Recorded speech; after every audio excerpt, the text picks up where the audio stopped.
The sportiest member of the Porsche Macan family has come in for a facelift, bringing it in line with the rest of the mid-sized luxury SUV family. The best thing? An all-Porsche 2.9 litre twin-turbo V6. More power, more torque, a little bit extra money. Let's go and check it out.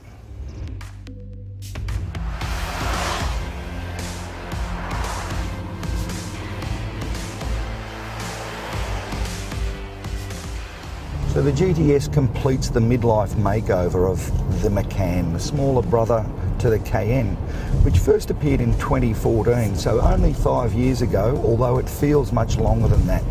Of course, the Macan is based on the Audi Q5, but with significant chassis upgrades, to the extent that a lot of people say the Macan is the world's best handling SUV. And the GTS is the sportiest version of the Macan, so it holds true. This should be one of the best handling SUVs around.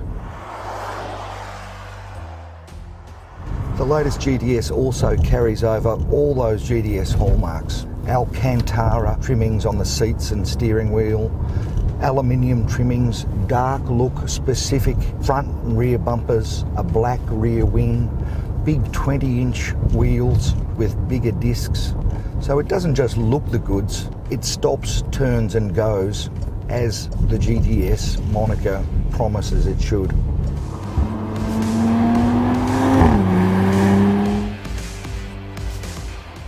What gives it its new edge though is the new Porsche 2.9 litre engine. It's a twin turbo and it's also seen in everything from Audi RS5, RS4, Panamera, it's in the Cayenne, but uniquely in the Macan GTS it's paired with a 7-speed PDK transmission. So that's a unique application and a unique tune.